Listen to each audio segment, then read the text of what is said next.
Salut à tous, on part directement dans une session en 20 euros en Twister sur BetClick. Je vais essayer de vous donner le maximum de conseils pour que vous puissiez progresser au poker. Alors on n'a pas de temps à perdre, on est parti. Allez, on est parti, on espère un petit jackpot, quelque chose de beau, un petit x3, bon, allez on prend.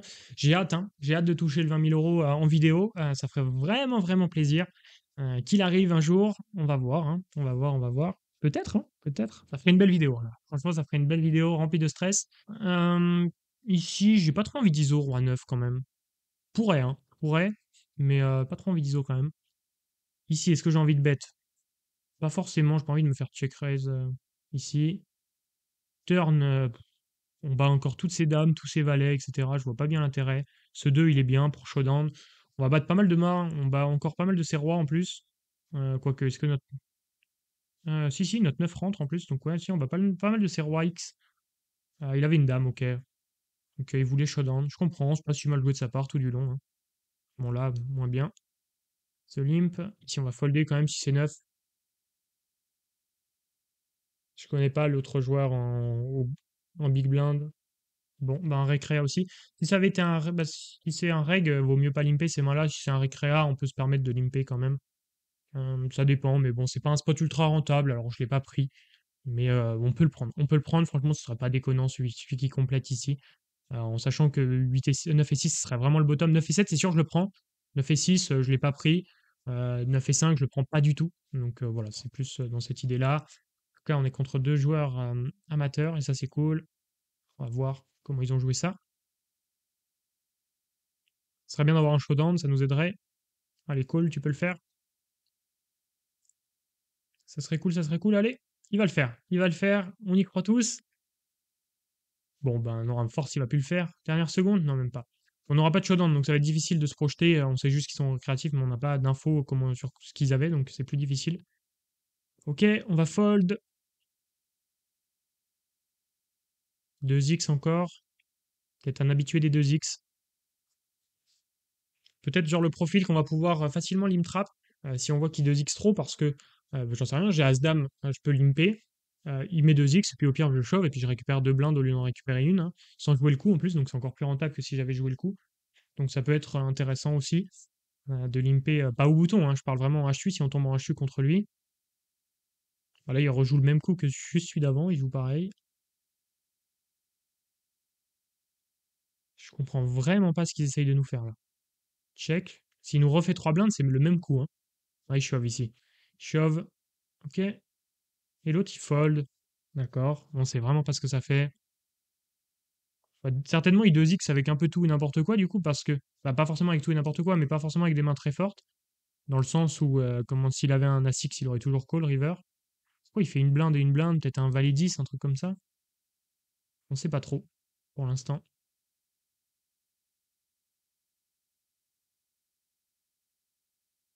Hmm, ok, est-ce qu'on veut miser ici? Je pense que oui, un valet, est-ce qu'il va tout le temps le c-bet? Je pense. Après, est-ce qu'on est obligé de miser? Ouais, pour protéger contre les cœurs, je trouve ça cool quand même. Et puis la plupart des temps, son valet, il va le miser, il va pas se poser de questions. Et si on remporte le coup, on est content dans le sens où comment ça lui fait certainement folle de l'équité. Peu importe ce qu'il avait, hein, il suffit qu'il avait deux overs ou 6, ce qui est fort probable, pour que ça soit intéressant. Et ça a l'air d'être le profil qui a envie d'emmener sa main au showdown à chaque fois, donc on n'a pas trop d'intérêt de lui laisser faire ça.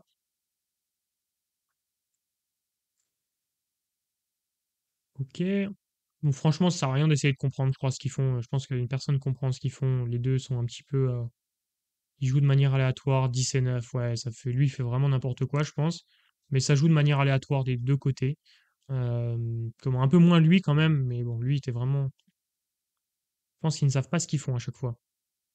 Ce qui est intéressant, c'est de voir qu'il a raise cher quand il avait touché. Là, je suis obligé de call les backdoors, la gutshot, tout. Oh, la gutshot, quand on la touche, c'est cool en plus. Là, je vais raise, c'est important. Pourquoi? Parce que, comment? Bah, il y a des tirages hein, contre lesquels on peut value, les trèfles, les cœurs. Donc, c'est important de value ici. Et surtout, on peut pas le laisser mettre une blinde et s'acheter son équité avec ses trèfles et avec ses cœurs. S'il fold, c'est pas super grave. Nous, ça nous dérange pas non plus à fond. Euh, Là, je pense qu'on. J'ai pas envie de shove parce que ça fait pas trop de sens. Dans le sens où on veut lui faire payer du double paire ici. Mais bon, après, ouais, je pense aussi que c'est le mieux, ça sert à rien de shove, parce que shove, je vais me faire call que par des mains similaires à la mienne. On va défendre ici, ok. Est-ce qu'on raise ici? Bah, on a nos meilleurs combos à raise quand même. Après, il met souvent le barrel à la turn, on n'a pas d'échantillon. 3 fois sur 4, il a mis un barrel à la turn, hein, donc je vais le laisser, dans le doute. Ok, et je vais plutôt raise all-in ici, cette turn. Il peut call tout n'importe quoi, je pense. Pourquoi je raise pas moins cher? Alors je pourrais faire 4 blindes, mais encore une fois, ça lui laisse trop la cote à plein de mains. C'est pas forcément ce que j'ai envie de faire contre lui. On a envie de lui faire vraiment des erreurs, que si je fais des petits raises, comment? Bah, il s'achète un peu son équité d'un côté. Bon, c'est une possibilité quand même. Moi, je vais pas vous mentir, c'est pas obligé de shove cette turn, mais ça peut être intéressant quand même. Allez, un 3 ou un as, il y a que ça qui compte pour nous. Dommage. Bon, là, purement setup, on peut rien y faire. C'est pas grave, ça fait partie du jeu. 6 et 5, si on peut jouer le coup post-flop, on est bien heureux. Paire de 5. Ok. J'ai bien envie de le laisser barrel, ça a l'air d'être le profil, hein, donc on va le laisser. Je vais pas le raise cette fois-ci. On va voir un peu comment il joue si on le raise pas. S'il tente des bluffs, je vais raise river. Il peut call un 8 maintenant d'une main comme ça. Voilà. 7 et 4, double paire aussi, évidemment. Mais en fait, une fois qu'ils sont investis dans le coup, il ne foldera plus jamais. Quasiment plus jamais, donc c'est pour ça que je veux raise. Il y a que très peu de mains qui me battaient, donc c'est pour ça que je peux me permettre. Je vais folder 5 et 3 quand même, je vais pas abuser. Donc ça peut être intéressant aussi de le laisser spew, à condition qu'il mette les jetons, parce qu'il a mis quand même 3 blindes. Bah, en plus d'ailleurs, il a pas forcément spew, hein, parce qu'il était en value dans sa tête. Plus le call river qui a un spew quand je raise, mais. Allez, un petit flip qui est important. Oula, je sais pas ce qu'on espère. Ainsi, pas mal de cartes quand même. Oh, on espérait pas mal de cartes là quand même, hein. L'As, le 9, le Roi, le 8. As, ça fait plaisir. Ah, dommage. J'aurais ISO 2x ici contre lui, contre ce profil-là. On n'a pas envie de le faire partir. Il a l'air de fold beaucoup. Sinon, allez, encore un flip important. Ouah, c'est terrible, on a tout perdu comme flip. Sauf s'il y a un 5 river, mais j'y crois peu. Et non. Mais ouais, on a tout perdu comme flip là. Comme on aurait eu tellement pu le gagner celui-ci. Mais la variance a choisi l'autre camp. C'est pas grave. Allez, on se relance un petit. On a très bien joué là, on a fait pas mal de V en plus, c'est assez satisfaisant. Quand ça se passe comme ça, quand même si on le finit par le perdre, c'est pas grave. Petit x2, les multis sont vraiment pas là pour que je fasse une bonne vidéo aujourd'hui. Allez, ok. A5, ça va être un open en BVB comme ça. Ici, j'ai pas envie de shove encore une fois pour la même raison qu'une autre vidéo, je crois que je l'ai expliqué. 25 dips comme ça, c'est pas les spots tellement rentables. Et si on commence surtout en high stake, quand on voit qu'on a comme un avantage sur un adversaire, ou en middle state, là c'est pareil. On a envie de jouer quand même post-flop, je trouve, contre eux. Est-ce que j'ai envie de faire cher? Pas non plus trop de draw, je les bloque un peu, j'ai pas de carreau, peut-être 1.8, ça peut. Comment, j'aurais fait un peu plus cher si vraiment j'avais. Comment? Si j'avais pas le 5, avec A6, je peux faire un peu plus cher. Là, je sais pas qu'il y a un énorme intérêt à faire beaucoup plus cher. Ici, il y a 4 et 5 qui rentrent. Il peut l'avoir limpé, certes, mais on bloque un peu. Il y a souvent des 8 en face, des mains un petit peu moyennes. Euh, des As, ouais, allez, s'il y a des 8, je pense qu'un 8, il peut le call assez cher quand même. C'est vraiment l'idée que j'ai. On va voir ce qu'il a. 7 et 8, voilà, typiquement. Je pense qu'au début, j'allais faire Mipo, et je pense que Mipo, c'est comment? C'est trop facile pour lui de call, en fait, avec un 8, que là, je suis sûr qu'un 8, il pouvait le payer plus cher, donc c'était le cas. Bah, c'est pour ça, mais j'avais plus de time bank pour réfléchir encore plus, mais je pense que j'ai pris la bonne décision. Bah, ça m'a confirmé le fait qu'il call le 8. Mais c'est ce qui représentait le plus. Je réfléchissais aussi s'il pouvait avoir trap des As, et je pense pas trop, honnêtement, ou très peu, du moins, donc, parce que c'était souvent des doubles paires sinon, donc il aurait peut-être raise ou fait des autres trucs. Donc je pense, ouais, c'était le bon play. 5 et 4, ouais, contre deux joueurs, on est obligé de défendre. Vraiment, vraiment obligé. Ok. Bon, là, ça va être difficile, hein. Il faut vraiment des backdoors super intéressants. Bon, on va fold. Ah, ce 2 aurait été bien. Ce 2 aurait été intéressant. Là, ça bête de blinde. Et ça fold, ok. Surprenant. J'ai pas envie de shove directement. Je préfère limper. VS un ISO, je vais pouvoir call. VS un petit ISO. Là, on va c-bet. S'il nous raise, on va partir à tapis. Parce qu'il va raise souvent avec des 3 moins bons, fatalement, parce qu'à ce 3, il va le shove. Donc on va se retrouver contre 7 et 3, des mains comme ça, ou même 10 et 3. Évidemment, il y aura quelques 9 dans sa range, mais c'est évidemment un tapis ici s'il nous raise. Bon, s'il fold, ça va aussi, hein. Mais avec cette main-là, on pouvait y aller. Dame 8 suité, je pense que c'est un shove. J'en suis vraiment pas sûr. Je vais regarder Nash. Je vais pas vous mentir, quand on n'est pas sûr, on regarde Nash, hein. Dame 8 suité, ouais, 20 dips quand même. Même 20 dips, on peut le prendre. C'est bien ce que je pensais quand même, hein. Fallait le prendre. Allez, un fold, super, super, super. Parce que si on est cool, on n'est pas bien quand même, hein. Mais ça n'empêche qu'on est content quand ça fold, c'est super rentable. Ici, on fold. Ouais, mais Dame 8, j'ai eu un doute, mais en fait, c'est parce que je crois que Dame 7, c'est pas du tout pris, du coup, c'est ça? Ouais, Dame 7, c'est 7 blindes. Vous voyez, ça passe vite d'un coup. D'un coup, on passe de, comment? De 20 blindes pour Dame 8, qu'on pourrait le prendre théoriquement. C'est pas, on va pas le prendre 20 blindes, mais on pourrait théoriquement. Et Dame 7, suité, ça devient 7 blindes deep. Donc il y a quand même une énorme différence entre les deux. C'est pour ça que je me doutais qu'on était close, mais du coup, bah, ça donne pas l'impression que c'est close, alors que ça l'est, parce qu'à un combo près, ça devient une erreur. Donc c'était important. Dame Valet sur un shove, c'est embêtant. En BVB, c'est plus facile à call. Et je vais shove ici, si il me fold, c'est génial pour nous. Si on a une bonne main, on n'a pas forcément envie de jouer Dame Valet post-flop. C'est pas la pire main, mais ce que je veux dire, c'est qu'elle est trop forte pour pas être shove, je trouve. Par exemple, une main comme Valet 9, par exemple, et check back. Dame Valet, c'est quand même ultra strong, je trouve, pour la check back. Dame 2, c'est un all-in. Pas de chance. Allez, un petit peu de réussite. Ce serait beaucoup de réussite même. Allez, Dame 2, Valet. Ouh, la doublette du 2 comme ça. Elle est importante et elle fait plaisir et on va se lancer ce petit dernier spin. Bon là ça s'est plutôt bien passé, alors là ça fait plaisir, les deux flips, hein. Un flip de gagné puis un 30, 70-30 à peu près. Plutôt pas mal, plutôt pas mal, plutôt pas mal. Et un petit x3, bon allez, allez on prend, on prend. C'est mieux qu'un x2, mais bon. Mais pour l'instant je crois qu'on n'a pas eu de reg hein, dans cette session, vous me dites, hein, vous pourrez me dire. Euh, Je vais fold, hein, je vais fold, ouais. Ça donne presque envie de 3 bet shove si c'est un reg. Des fois, j'aime bien 3 bet shove ces combos-là. Des combos qui ont pas mal d'équité, et puis ça va fold un peu, bah ça va fold beaucoup probablement. Ah, mais ça m'étonnerait que ce soit un reg, hein, là, de toute façon. Mais qu'est-ce que je voulais vous dire d'intéressant? Oui, ceux qui veulent progresser au poker, vraiment, je le redis, hein, je le dis souvent, mais c'est important. Dans la description et même le lien que vous voyez, il y a une formation offerte. Donc vraiment, déjà, allez vous régaler avec une formation offerte.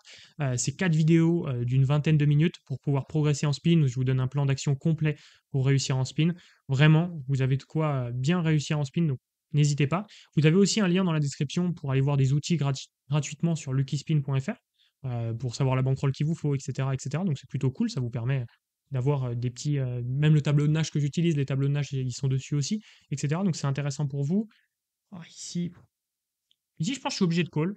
Ah, la main est assez jouable de notre côté. Évidemment ça représente nuts, mais c'est pas un sizing si blind et il nous donne la cote pour payer du moins. On va faire très attention hein, cependant. Bet de blind, on peut vraiment call. S'il avait bet pot, j'aurais presque pu fold dès maintenant. Là ça va être dur de fold maintenant, hein. On va voir, à la river, nous aide pas à fold. Ouais, de blind, ça va. Il nous donne le prix. Peut-être il a mieux, hein. Voilà, les valets, c'est possible, mais ça n'empêche qu'on peut pas fold pour autant. Surtout si on a call préflop. Si on fold préflop, c'est ok, ça me dérange pas. Cependant, si vous avez call préflop, après, à un moment, c'est plus possible. Donc, je vais mettre 3 bêtes, 4 bébés, valet, valet. Je me doutais hein, qu'il y avait des nuts, mais je pensais qu'un valet, valet, il faisait même plus cher. Vous voyez, donc c'est pour ça que comment je me suis pas méfié à ce point-là. Roi 2, ça me donne envie de le shove, mais on va rester passif. Non, là on va fold par contre, c'est normal, hein. Évidemment, on aurait continué peut-être à call un bon 3 ou un 3 et 4, des mains comme ça, mais là on pouvait pas. Ici par contre, VS1 lim, c'est un shove, c'est roi 6. On espère que lui n'a rien, voilà. Et là, c'est très intéressant. Mais donc du coup, ouais, il y a aussi la possibilité de réserver un appel avec moi. Je sais que pas mal de personnes l'ont fait, on était bien satisfaits. Ça vous permet... Ouh, un petit peu de run en plus. Pas de blague? Super, on a pas mal de chance. Mais ça vous permet justement de pouvoir parler de votre projet poker et qu'on puisse justement, que je puisse vous guider sur des ressources et que je puisse aussi vous répondre à vos questions. Donc ça peut être super intéressant pour vous si vous avez envie de progresser au poker avec un appel 100% gratuit, hein. Tout ce dont je vous parle, c'est 100% gratuit, donc n'hésitez pas à faire un tour dans la description. Vous avez vraiment de quoi progresser si vous le souhaitez. Ici, il s'ébête pas. Ici, ça me surprend quand même. Après, avec 4 et 8, compliqué de bluffer. Je vais bluffer à la turn maintenant. S'il veut fold maintenant, c'est cool. Sinon, on va give up. Mais VS double check, on a plus d'intérêt à le faire qu'au flop, il n'y a vraiment aucun intérêt. Allez, ok. On valet 8, c'est un flip un peu mieux qu'un flip pour nous. Super, super, super. Allez, et on va se finir sur ce petit HU. On espère qu'il va bien se passer. On va tout faire pour qu'il se passe bien en tout cas. On va limper. Super. Je sais pas si j'ai envie de c-bet. Je pense que si, avec ce combo-là, bon, on va pouvoir call même un petit raise. Bon, s'il chauffe, c'est embêtant, mais bon, c'est pas non plus. On va pouvoir fold s'il chauffe quand même, mais c'est rare qu'il va chauffe quand même. Un blind vs 1. Dame valet, je vais open. Je vais avoir une stratégie avec beaucoup d'open quand même. Surtout s'il me 3 bet 4x, ses mains fortes, comme ça on va savoir facilement. Ici, je vais pas assez bête. J'ai bien envie de voir une turn si c'est un valet, si c'est une dame, si c'est un roi, si c'est un as, ça va être plus facile à barrel. Le 6, c'est pas forcément la meilleure. Mais là, on bat encore des valets 10, etc. Je me vois pas bluffer cette main-là. Et river non plus, je me vois pas bluffer. Peut-être lui, il veut me bluffer ici, c'est un peu l'idée, mais j'ai peur qu'il me bluffe hauteur-roi, et c'est ça qui m'embêterait vraiment. Après, des 6 et des 2, je le vois pas. Un 7, pourquoi il aurait pas repris le lead plus tôt? Bizarre. On bloque les traits, je pense que je dois hero call, mais j'ai peur qu'il me bluffe un roi. Ouais, hauteur as, voilà, pareil, c'est pareil que l'idée de hauteur-roi. Ah, c'est ça qui est embêtant, bluff, hauteur as. Moi, je suppose que c'était un bluff dans sa tête quand même, j'ose imaginer, mais comment? Mais ouais, c'est dommage. C'était un peu ma crainte, parce que c'est ce qu'ils font souvent. Après, ils pouvaient bluffer aussi avec des 7, bah pas des 7 et 4, parce que ça rentrait, mais 8 et 4 ou des mains comme ça. Des random mains. On va essayer de showdown là cette fois-ci. Et du coup, on va plus pouvoir hero call contre lui. Et 10 et 5, il le bluffe pas, donc ça se trouve, dans sa tête, il était en value. Ce qui est assez ambitieux aussi d'être en value ici, je trouve, mais pourquoi pas. Ok. En tout cas, il nous a pas 3 bêtes en A6, hein. Ça c'est intéressant, donc ça veut dire qu'on va pouvoir se permettre d'open quand même pas mal contre lui. On va défendre ici, pas de raison de 3 bêtes shove.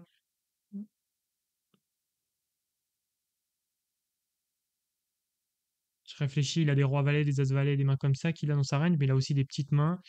Euh, ouais, je pense qu'on peut aller chercher de la value hein, contre des A6 ici. Ce qui est dommage, c'est que s'il nous shove, on n'est pas dans un spot de rêve quand même, hein. Mais je pense que je dois fold s'il shove quand même. Il a pas beaucoup de mains moins bonnes qui va shove. On va limper 5 et 3. Paire de 3 qu'on va passer bête. On va essayer d'avoir une range un peu plus strong quand on check. Et river, on va hero call par contre ici. Et sinon, on va essayer de prendre une blinde sur des hauteurs, sur des 2. De toute façon, il est à 8, il aurait toujours bête. Un valet est toujours bête, donc on est sûr d'être devant. Au pire, il fold en fait, hein, donc il n'y a pas de grand risque pour nous. 2 et 7, on peut limper. Il a vraiment jamais ISO. Donc à partir du moment où il a jamais ISO, ça me donne envie de limper toutes les mains. On va voir. Par contre, ouais, il faut faire attention parce que là, il a des stats assez agressives alors qu'en réalité, il l'est pas vraiment depuis tout à l'heure. C'est juste qu'il n'y a pas assez d'échantillons, donc c'est pour ça qu'il faut faire attention au stade du tracker. Bon, s'il est pas là, on va c-bet, hein, évidemment, mais dans tous les cas, j'aurais peut-être c-bet, je sais pas, pas forcément en fait avec ce combo-là, mais là, si on peut remporter le coup, nous, ça nous arrange. Dame 6 vs 1 limp, ça va être un shove, je pense. Est-ce qu'il limpe beaucoup? Il a open une fois, et là, il a combien de fois? Une fois, non, il a pas limpé, il a foldé une fois, mais je pense que je peux shove quand même. J'ai pas d'infos qui me disent de pas le faire, en tout cas. J'ai pas une info qui me dise c'est obligé de le faire, mais j'ai pas d'infos qui me disent de pas le faire, alors je vais le faire. On va faire ce que en fait, le field fold un peu trop, donc je vais pouvoir me permettre. Après, si j'ai une info qui me dit que de ne pas le faire, je le ferai pas, mais on verra. Là, pour l'instant, il y a pas d'info. De toute façon, le tracker sert vraiment contre les règles, surtout contre les fiches. Bon, moins d'intérêt. Allez, à 7. On veut bien un fold, hein. Oh non, pas un call après avoir tanké comme ça, avec As-Valet. Allez, un 5, un 9. Un 9, pardon. J'ai dit un 7, un 9 par contre, parce que le 5 ne vous a pas gagné. Ah 6, allez. Ok. Ouais, plutôt passif hein, quand même. J'ai l'impression de le voir plutôt passif. Je vais le pastiller quand même. 9 et 4, du coup, je vais me permettre de limper au lieu de folder, comme on avait prévu. De faire fold vs c'est bet. Fold vs limp c'est bet. Il a 2 sur 2. Ben, on va voir s'il passe à 3 sur 3. Ouais, il passe à 3 sur 3, c'est cool. Encore une fois, je regarde, c'est pas parce qu'il y a 100% que je le fais 100% du temps, mais pour l'instant, il n'y a pas de raison de ne pas le faire en fait. Donc à partir de ce moment où il n'y a pas de raison de ne pas le faire, je le fais. Si on va limper, et on va prendre un c bet, oui donc bet. Donc là, on se calme directement quand il donc bet. Évidemment, donc si donc bet, c'est probablement en value, hein, même si sur ce board, on a l'impression qu'il n'y a pas de value. On va se méfier. Valet 9, c'est bien que j'ai envie de check back plutôt de la shove, contrairement aux autres. Pas de value encore sur cette turn. Et river, de la value par contre, hein, contre des 8, contre des 6, contre des 5, bah, contre des auteurs as, etc. Après, des dames, évidemment, il nous les call, mais ça change pas grand-chose, parce que s'il bet une blinde, je call quand même, hein, donc il n'y a aucun regret là-dessus. C'est pas grave de value cut une fois de temps en temps, on avait quand même beaucoup de value, même sur des 9 moins bons. Ça me semble juste impossible de call ici. C'est son premier. C'est son premier, combien de mains? Je l'ai pas ici, hein. Je peux pas voir tout d'un coup sur celui-là de HUD, mais on est à 0 sur 7 ou 0 sur 8, un truc comme ça. Je crois, ou même plus, même plus. Ouais, 0 sur 10 presque, donc ouais, évidemment qu'il ne faut pas le prendre ici, il faut pas le call. Là, bon, là, évidemment, c'est un snap call quand même, n'abusons rien. 7 et 6 par contre. Nous, on y va. Ah, il touche, dommage. Allez, un 7, un 6. C'est déjà ça. Allez, il faut que ça tienne. River aussi. Nickel, super. Beau run, beau run. Ça se passe plutôt bien en fait cette vidéo, hein, quand même, quand on regarde bien, quand on prend du recul sur pas mal de choses, tout se passe plutôt bien. Il fold, allez. Là, on va peut-être shove beaucoup contre lui maintenant s'il peut deep, on va quasiment tout prendre.